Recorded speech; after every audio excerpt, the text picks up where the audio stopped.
What's up, everybody? It's the Alex Leak and Friends NFL podcast back for another week. I'm your host, Alex Leak, and we got a special guest on the show, former USC Rose Bowl winning quarterback, first round pick with the Los Angeles Raiders, Todd Marinovich. Thanks so much for coming on the show, Todd. It's a pleasure. Thanks for having me, Alex. Absolutely. So you're coming to us from Hawaii, right? It looks pretty nice out there. You are correct. I'm in Hawaii. I just moved, and man, I wish I would have done it sooner. Yeah, yeah, Yeah. that's awesome. So let's get started on this. A little background on you. So, your father Marv was a former offensive lineman and captain of the 1962 national champion USC Trojans, and your uncle was Undefeated. undefeated. Yeah, and then your uncle was star USC quarterback Craig Furtick, correct? Correct. Did both of those guys have a lot of major impact in you and at a young age and your love for football?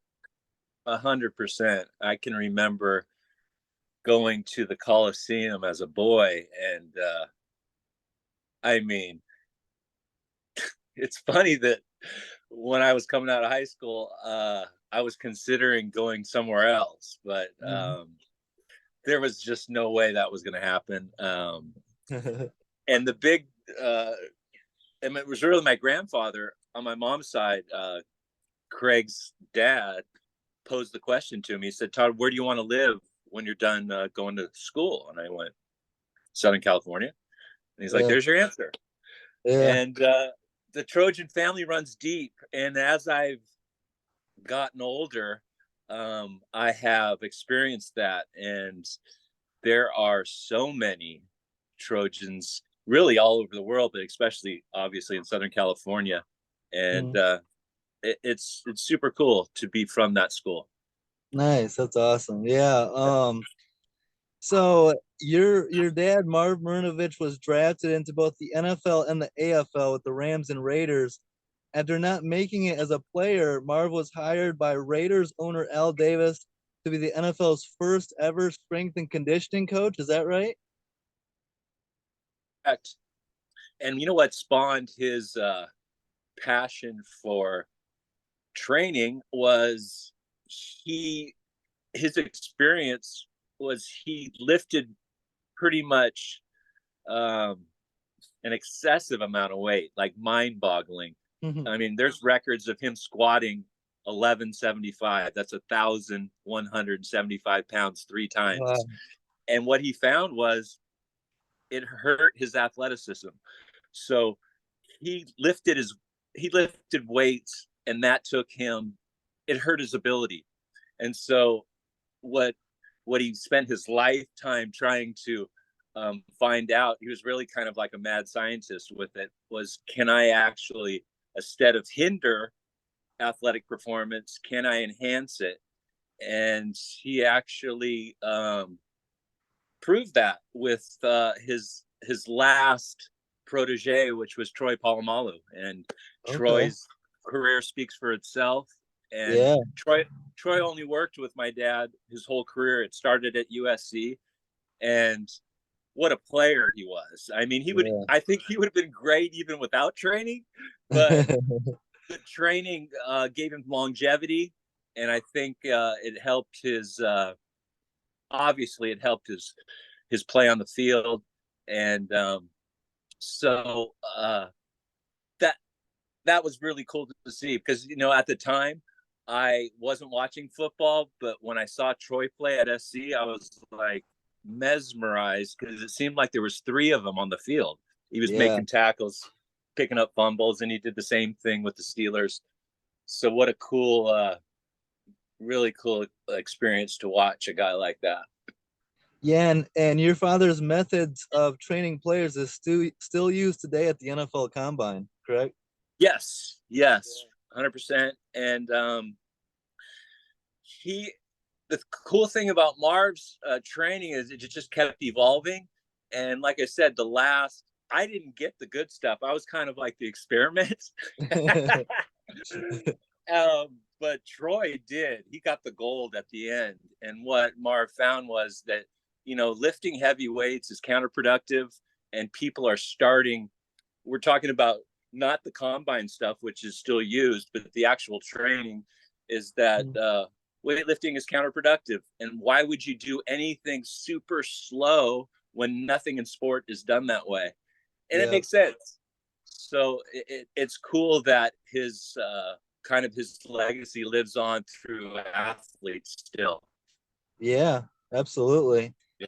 Yeah. Um, so you became the first freshman to start at Mater Dei High School, throwing for over 4,000 yards and 34 touchdowns in your first 2 years. And then you would transfer to Capistrano Valley High School and break all-time Orange County passing records and national high school records for passing. Um, that was what was that hype like in high school for you? Crazy. Yeah. Absolutely. The biggest that was at that time playing as a freshman with obviously juniors and seniors, guys 17 and 18 years old, and me being 14. That was the biggest gap and that I've ever experienced, because I was still maturing, and I was scared, to be honest. Yeah. And I came in as a freshman, like fourth string in summer, and then just kind of worked my way. But I felt all the animosity to the senior that had been there, and all his friends are on the varsity, and who's this freshman coming in? So Yeah. it was extremely difficult. However, what a great experience. I'm glad I was kind of thrust in it, because it really wasn't my choice at the time. I definitely wanted to play football, but varsity as a freshman wasn't my idea. Yeah. But what an experience. It allowed me then to go on, and having had that experience, then play at USC as a freshman, and then play with older guys with the Raiders. And there was nothing like that first experience being 14, though, playing varsity. Yeah, absolutely. And then so um playing high school in the 80s, and there was a story of you at the free throw line at a basketball game and the opposing fans chanting Marinovich. Right. That such a big gap, like when you consider the narrative on marijuana today compared to Right. back then. Like, Right. how do I you was see that? Yeah. What did you think of that experience? Well, my whole family was up in the bleachers, and with unlike football games, you don't hear you hear the crowd, but you can't hear individuals. You can't really hear much other than a roar in football. But however, in basketball, it's really clear, and I couldn't wish it away. It was happening, and it was quite shocking. And trying to explain that to my grandmother, mom, dad, wasn't I wasn't being honest, I'll tell you that. Yeah. And that's kind of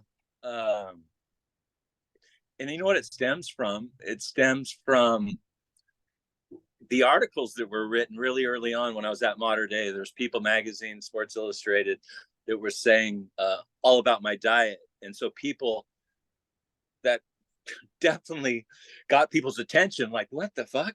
Sorry. No, you're good. Okay, this guy's not eating what normal people eat, and now they're seeing me like a lot of high school kids going to parties and doing things that don't line up with what they read, and so they're like, Yeah. and I mean, leave it to a rival comparative to like UCLA to bring that to a game and expose me like that. It's pretty, looking back on it, it's pretty classic. Yeah, that's crazy. Yeah. Um, what was your so you said you were considered some other schools potentially. What was your college recruitment experience like, and was USC always the easy choice? No, it was at the time, Stanford had been recruiting me since I was a freshman at Mater Dei. Okay. And they put a lot of, I mean, they put 4 years time in. It was John Elway's dad at the time was the head coach at Stanford. And Nice. they had a history of just airing it out, throwing the football, and that really appealed to me. Mhm. And SC at the time was tailback U. Um, so I took a trip to Stanford, and I remember Jack Elway saying, on a scale of 1 to 5, 5 signing with us, where are you at? And I said, absolutely a 4.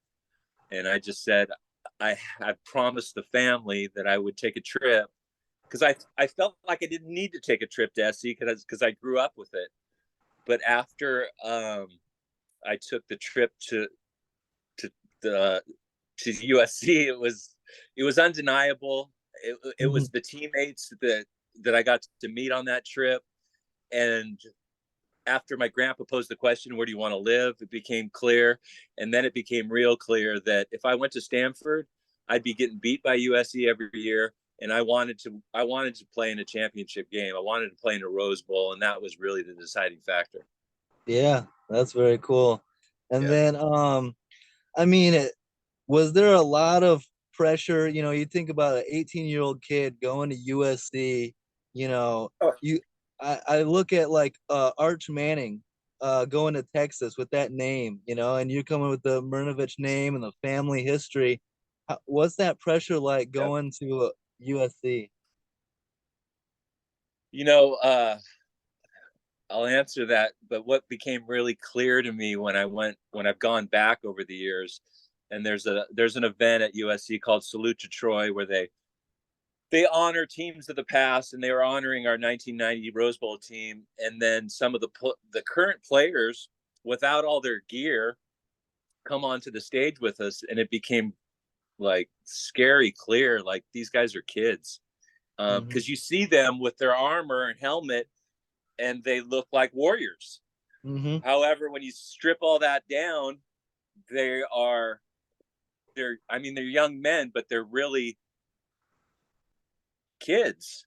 And Hmm. I it was overwhelming to me, and it made me realize that, man, I got to give myself a break because that experience for someone in their teens is almost unfair.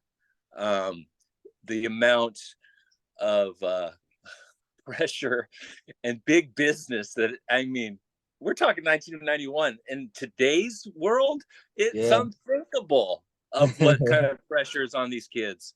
Yeah. Um, and I love college football more than any level.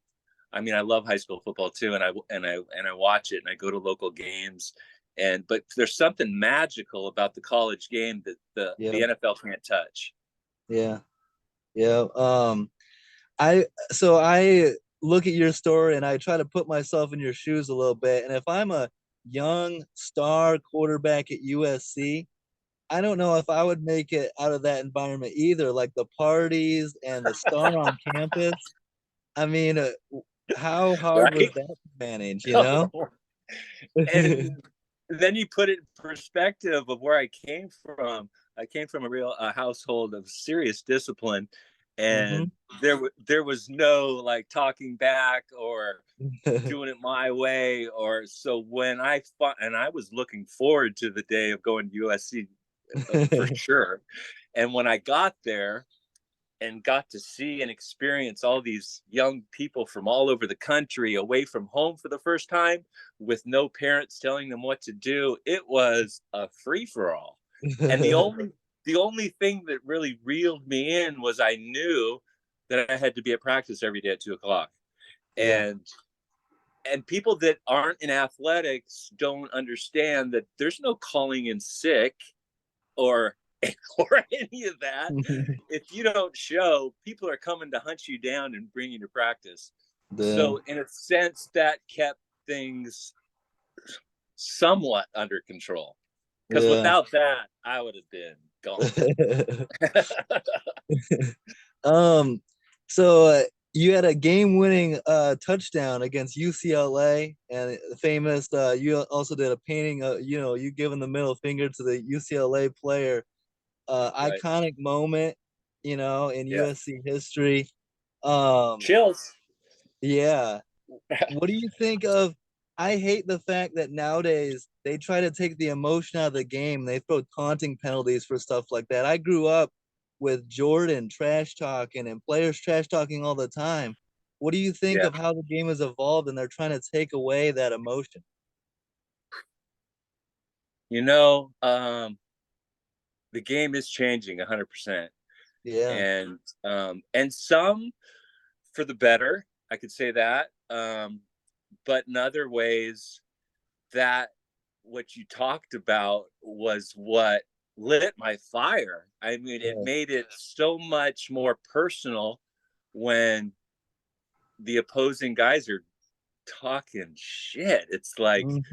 oh, and the funny thing is, I would have never said a peep if I didn't have 10 other guys around me. Like on the street, I'm going to be the nicest, sweetest guy you've met because I have confidence. And that's the beautiful thing about team sports, man. I had guys in front that would absolutely lay down their safety for me. And Mhm. that is it's magical. And so Yeah. that game against UCLA was magic. Um, and before the play that I hit the touchdown to Johnny Morton in the last seconds, I was talking shit right on the line of scrimmage, just trying to throw the corner off, saying I was going that way when my intention wasn't. I was going to go to my main man, Gary Wellman, in the slot until the Mhm. ball snaps. Gary gets jammed, and I got to go away from him. And then I end up going back to the guy that I was talking shit on, telling him I'm going that way, and he thinks I'm like a Joe Namath that called it, but I wasn't even calling it, and it just happened that way. And then when you break it down and watch like frame by frame, the ball was out of my hand maybe a half an inch, so it wasn't affected. And when I threw it, I knew that. I knew I put it in the right spot because I got ear hold and was complete. I didn't get to see the catch, and I'm just Wow. on my back listening because usually you can tell, but not in the UCLA USC game because it's pretty much half and half fans. So the only thing I could do is kind of roll over and get a glimpse of just a sea of Cardinal helmets in the end zone, and it's a Mhm. highlight of my college career for sure.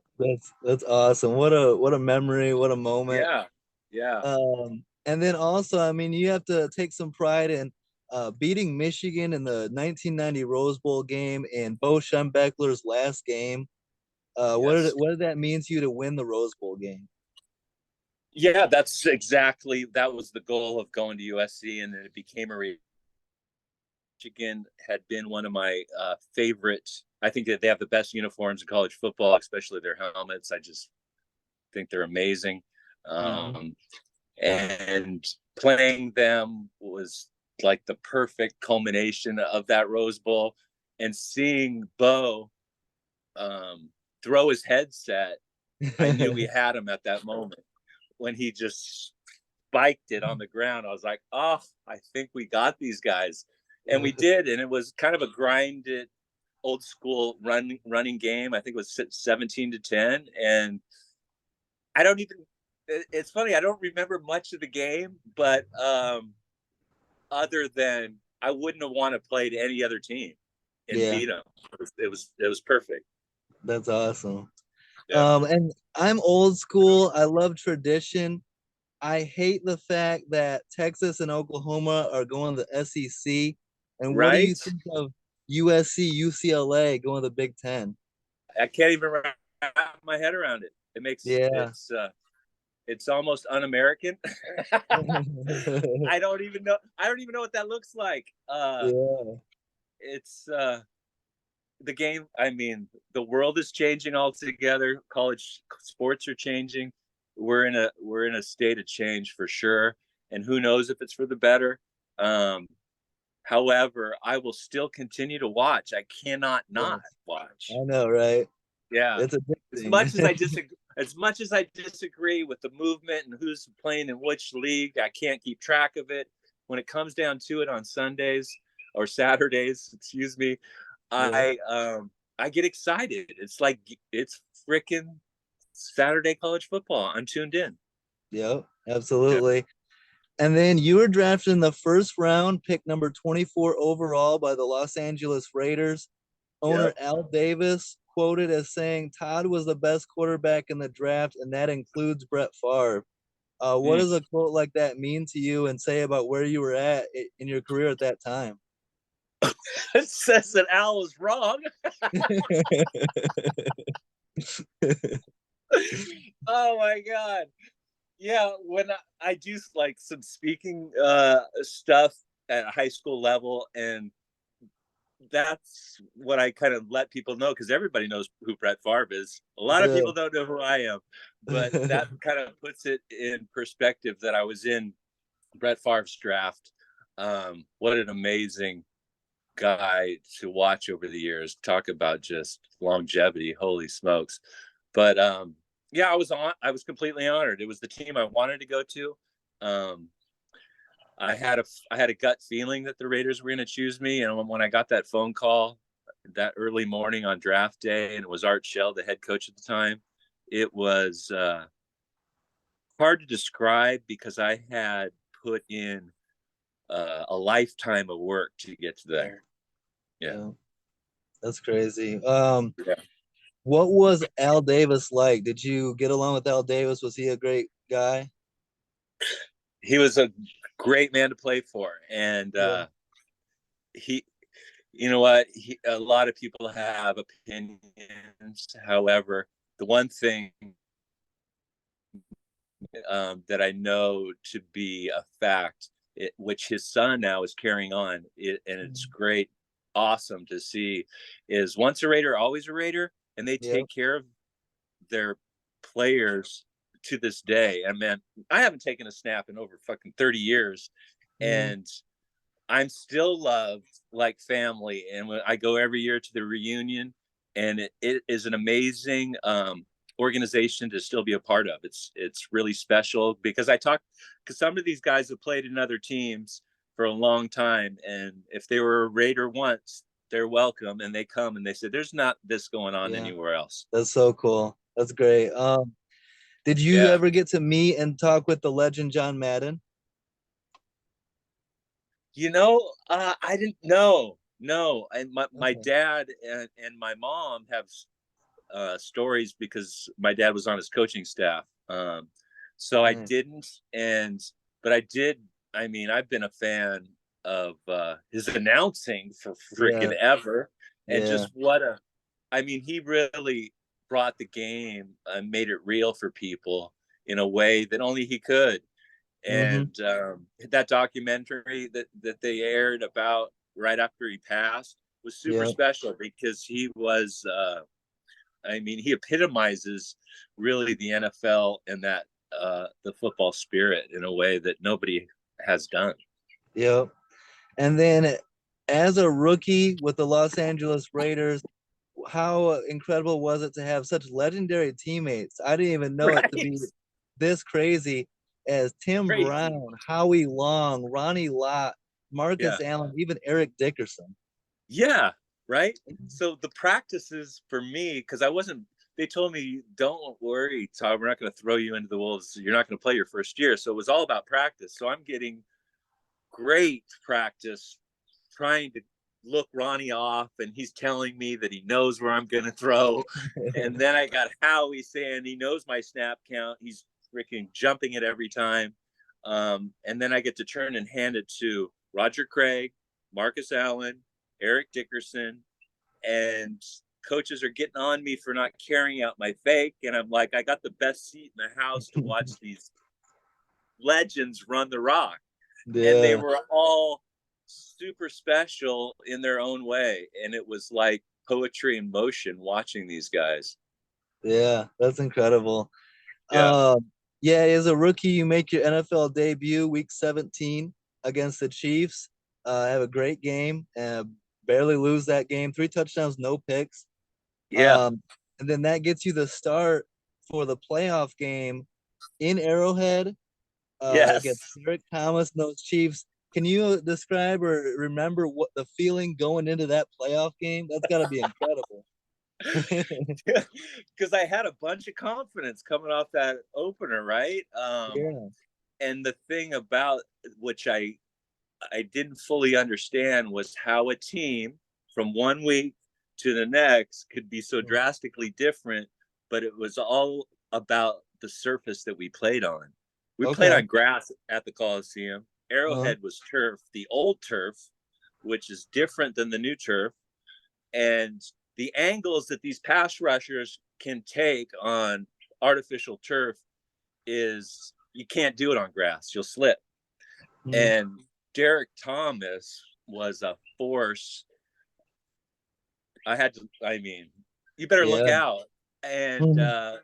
And they had a defense, and then you put in the crowd. I mean, Yeah. if anybody's never been to Arrowhead in a playoff game, you better be hitting on all cylinders. And the thing about it was, I threw 3 picks to one guy, and and this is what I love, though. Even after turning it over like that, and if you're a football fan, in playoff games, if you turn the ball over, you lose. Yeah. However, we had the ball only down by 6 with the on the last drive. And so that's the position I want to be in. I mean, Yeah. if I got the ball with time, I'm confident that we're going to score.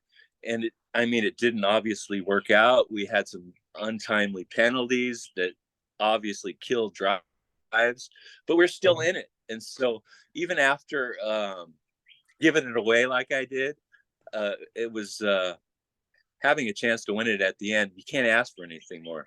Yeah. And Absolutely. it was a great experience. Yeah. Yep. And then in '92, I mean, you go on a 3-game winning streak as starter, get the team back nearly to 500. Um, what's it like? And then you get, you lose to the Cowboys and Eagles and end up getting benched. But Yeah, how difficult is it when you know you're capable of being successful, but you just can't get it to all line up the right way? And win or lose, the quarterbacks tend to get more of the credit or the blame, right? for sure. 100%. Yeah. Yep. And Do you, yeah, go do you ahead. believe in the win-loss record being a quarterback stat, or do you think, there's a lot more to it? I don't believe in any stats. To be honest, my favorite guys are just the guys that bring energy and are never out of it. Then that makes you glued to the TV until there's no time left. I don't Yep. care how many picks he throws, because when you look at it, there's guys in the Hall of Fame that have thrown more picks than touchdowns. Yep. Joe Namath being one of them. Mhm. And why would I put any weight on statistics when Joe Namath is playing? I'm watching that MFer. Exactly. And Yeah. that's what sports is, entertainment. And you know what? People get caught up in numbers. And to me, that's not the game. Yeah. Yeah. I Because, agree. the thing about football, the 11 guys on each side without a scoreboard, at the end of that time, we know who won. Yeah. There Yep. doesn't need to be a score. We know. That's Mm-hmm. awesome. That's a good. I Yeah. like that. Yeah. Yep. Um.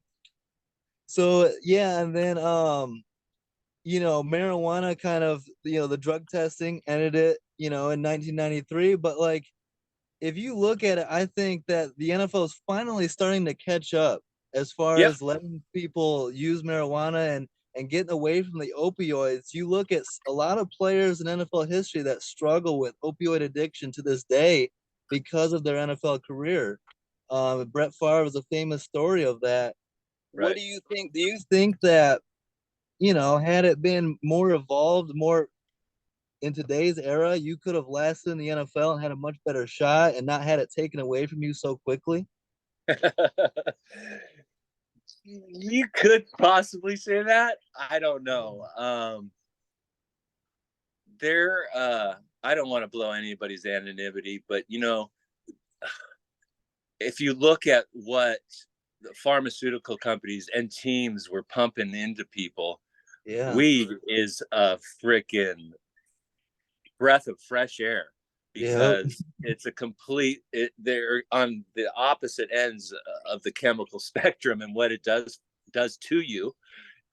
So you know what, it is what it was, and I just happened to come in my first year when the league started their substance abuse Wow. program, Yeah. and I was marked, and I was testing 5 times a week. And at the time, of course, I'm playing the victim card, like, why me? Yeah. Everybody else is smoking weed. Yeah. But, I don't know. Addiction is a subtle and insidious freaking enemy. And um, I didn't stop there. Um, and the thing, it's it's not funny, but kinda, that why does weed stay in your fucking system so long? I couldn't. I mean, I was trying everything. I mean, I tell you, flushing, just taking other people's pee. It became such an emotional and energy drain Yeah. that it wasn't worth it. But I couldn't stop. Yeah. Yeah, it makes you understand why someone like Ricky Williams would step away from the game in his prime like that. Sure, sure. Yeah. Yeah, what a story his was. Oh my Yeah. god, Yeah. god, impressive. And then the Steelers were interested in signing you in 94, but you declined, not liking the NFL culture. Was Yep. that because of the drug testing and stuff? What about the NFL culture didn't you like, and do you feel like you made the right decision? Oh yeah, I would have blown up. I would have blown it up in Pittsburgh, Yeah. because I was already on their radar, and the Raiders didn't let me go because my play on the field. It was Yeah. because of the NFL substance abuse program had already said that your days are numbered, and we're going to suspend you for a year. And that's when the Steelers presented themselves, and I was like, it's not going to be any different. Unless I change, and I wasn't willing to change at that time. Yeah. Yeah, Um, when you look at the way the game is played today, do you think that like player safety is at a highest point? They're trying their sure. hardest to protect players, especially quarterbacks. Yep. Do you think you played in the era when I consider real football? Like, it was violent and they didn't protect Yes. you. Violent. Do Yes. you think they take it too far today? I mean, I understand the concussion stuff. We have to protect that. But some of these hits, some of these penalties, and they refuse to make these hits reviewable. And I feel Right. like they just take over the game a little too much. I agree, and I feel sorry. My heart really is for the defense and Yeah. DBs that they are flying around at such a high speed, and they're asking these players to tilt a certain way, and that is unthinkable. And is the game still violent? Yes. Mm-hmm. Just because of the force that these guys are coming with, because guys are just getting bigger and they're getting faster. And you can change the rules, but they are still coming colliding at a high speed, which is almost like car wrecks. I mean, the sound is Yeah. scary. If Yeah. and I'm sure you've experienced getting close to the game, it changes it. I mean, you're comfortable at home and you're listening to guys talk about it, but when all that's stripped away and you're in it, it is no joke. I Yeah. mean, your well-being is on the line, and it could end at any time. And so, I am definitely a supporter of the player and trying to protect him, but you you can't. Yeah. Um, the rules are now trying to do that, and for sure with the quarterback, they're not even allowing him to touch him. It's almost like 7-on-7 for the I quarterback. know. So all these stats Yeah. guys are putting up, yeah, it's different today, for sure. Because like you said, you're a fan of the old school. I remember watching the ball almost get caught and then just get completely knocked unconscious, and that was just part of it. Yeah. That's crazy. Uh-huh. So, it, would you have any advice for young athletes, young quarterbacks coming up, how to deal with the pressure and perform at their best and the temptations and all that? How Wow. would you have any, things to deal with that?